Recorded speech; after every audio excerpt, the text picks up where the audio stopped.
Given the rise in popularity of gaming on Android, we've seen manufacturers try and capitalize on it with gaming focused smartphones. Now, these have typically been all about battery life, refresh rate, sustained performance, and sometimes, just sometimes, manufacturers also cater to people looking for physical controls. So, let's say you're one of those people. You like the actual feel of pressing a physical key more than its virtual brethren. Maybe because you like to play old school games or just modern ones with controller support, or maybe you want to use remapping software to get to play games like PUBG and Genshin Impact, the ones that don't actually have built-in controller support. If this is you, then you basically get two choices. One, buy something like a ROG phone with a Kunai gamepad add-on that can get very expensive very quick. Alternatively, you can go for the cheap Android phone plus controller route and beat it up. If you want to find out what controller would work best for you, I have a dedicated video on that. Here's a card to it. Check it out if you're interested. Now, what if you wanted Android gaming and the battery life for it with physical controls and a solid remapping software, all while keeping the pricing relatively affordable? Now, this is the niche that GPD is catering to with the XP. Now, GPD is not the only brand to consider. There are alternatives, less pricey alternatives that I will talk about before the end of this video. But for now, let's first take a look at what the GPD XP is and what it can and cannot do. Oh yeah, almost forgot. Ash here, you're watching C4E Tech. Rate, comment, subscribe, and all that good stuff. Let's jump to the unboxing. I love how as the box opens up, the back rises, almost like you're being presented the device. Nice touch. Meet the GPD XP with its physical controls to both the left and right, a very familiar layout, and this is its plastic back. Now, what's special here is that the XP is modular. What you see to the right is a module you can pull out. Let's quickly get this cardboard insert with a quick start guide out of the way so that we can get to the alternate module. This is going to be useful if you like playing FPS games like PUBG. Now, coming back to the box, we have a 30-watt fast charger, UK, US, or Europe plug, depending on what you ask for. That is also something you get. And then basically a cover if you want to play mobile games. There's a huge market in China for this. The first Black Shark phone, for example, if you remember, it came out with a similar setup, an add-on controller just for the left side. Now, I like how these modules slot in. The connection is through these pins here, and the module is held in place via strong magnets. The whole setup feels very solid, and it's quite idiot-proof, as in we have these rails here that ensure you can't plug these modules in the wrong way. Okay, time now to look at the spec sheet. The GPD XP is powered by an actively cooled MediaTek Helio P95 chip. It is not really strong if you look at it from a smartphone spec sheet perspective. But if you're looking at it from a handheld niche standpoint where rock chips, Nginx, and all winners rule the roost, then this is one of the most powerful ones out there at the moment. The keyword being at the moment. We will get to that in a bit. We also have 6 gigs of LPDDR4X RAM, 128 gigs of UFS 2.1 storage, alongside a 7000 milliampere battery that lasts really, really long. With almost negligible standby drain, I found myself going multiple days on a single charge. Now, there is support for memory expansion via microSD, which is always a nice thing to have. And if you're wondering, yes, you can add a SIM card to this and use it for data or SMS. There is no earpiece and calling isn't supported, but hey, if you want data, you can do that. Next to this tray is our USB Type-C port that's flanked by a couple of speakers. This is a stereo setup and amongst the loudest I've come across in a long time. It's not the cleanest, but they are still a good pair of speakers that provide excellent channel separation. GPD's even provided a headphone jack, and finally we have a microphone and some vents. These also happen to be present to the top alongside the power and volume keys. The reason we have these vents here is because the XP, as I mentioned earlier, has active cooling. We have a proper fan on the inside which can be controlled right from this notification bar. There are 3 options: off, medium, and high. Well, the fan's pretty silent on medium. It can get quite whiny on high. Let's now take a closer look at the physical controls. While I don't review handhelds usually, I love them. And I've built up quite the collection in the last year or so. With some of these handhelds, like for example, see this one, the PowerKitty X18S. The specs look great on paper, but the actual controls are pretty bad. The buttons are mushy, the sticks are way too sensitive. And now that's one area where GPD has been doing consistently well, and they've continued to do so with the XP. It's no different. The D-pad, for example, is straight out of the Vita and is one of the best I've come across. The buttons seem to have the perfect amount of travel and feel clicky and responsive. The concave sticks are clickable, and I'm a huge fan of these. This setup is perfect for streaming. Like Fox said in his video, which I'm leaving a card to here, I'd recommend watching it since it is pretty detailed. So, like he said, the XP is an excellent companion device. If you own an Xbox or a PlayStation console or even just a gaming PC, streaming games to the XP around the house, it's a great experience. Almost. I say almost because here's where I personally wish GPD had gone a different route. The display you see here, it's 6.81 inches, but it's a 20 by 9 display. It's got a hole punch camera that might not be the best choice on a gaming centric device, but that wasn't what bothered me.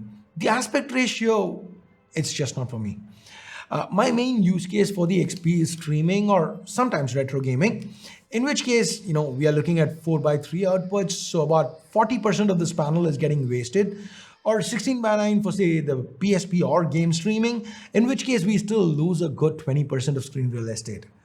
One of the advantages a device like this brings to the table compared to a phone plus controller combo is ergonomics. Now, at first, I hated these bumps. Felt like they shouldn't have been there, but as I use the XP more and more, I think I forgot to mention this. I've been using it for about 3 weeks now. The more I've used it, the more I've grown to love the ergonomics. So, barring the fact that I wish this was 16 by 9, and it also, it wouldn't have hurt if they'd used the Win3's analog L2 R2 instead of the digital ones here. But barring these, I really loved my time with the XP. Now, don't get me wrong, the display itself, it's not bad or anything. It's a standard Gorilla Glass 5 covered Full HD plus IPS panel. GPD gives you options to manually switch it to 18 by 9, 16 by 9, or even down to 720p if you want to get a little bit more performance. It doesn't get particularly bright or dim, but for most indoor use cases, it is perfectly fine. Again, I just wish it was 16 by 9. Now, one of the XP's major positives has got to be the software. Games read this controller as an Xbox controller, so X input.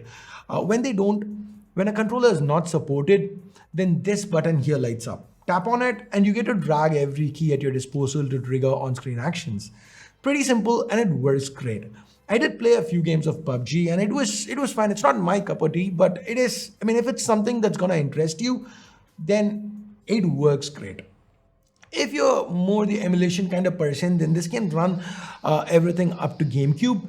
As you've been seeing throughout this video, PSP at 3x native resolution for most titles or 2x for some of the more intensive ones. Dreamcast, GameCube, even some PS2, it's all playable. GameCube is a bit of a hit and miss. Most games should work though, let's say about 60-70% of the library should run well. So with all that said and done, it's time to talk pricing. The XP launched at about $360 US, including shipping, putting it in striking distance of the Valve Steam Deck. Theoretically, yes, because practically the Steam Deck's been delayed, and given all the pre-orders and the countries where it cannot be pre-ordered from, realistically we can expect it to start being available widely by late 2022 to be optimistic, or even 2023. And by that time, if you're looking at handhelds, you will definitely have better spec Android ones priced more efficiently. Now, honestly speaking, if GPD sold a version of this with just the stock ABXY module and even a lower RAM storage queue, maybe 432 given that is micro SD after all, and charge $250 excluding shipping, I would be happy picking it up. I'd be happy recommending it. But at $360, it's priced way too high. Now, here's the good news, at least for the end consumer. We are already starting to see the XP at $330, and it even went as low as $310 around the 11/11 sale. So maybe another $30-40 price drop might be a realistic possibility in the near future. And if that happens, the XP might actually be a solid handheld you could look at, unless the competition comes out.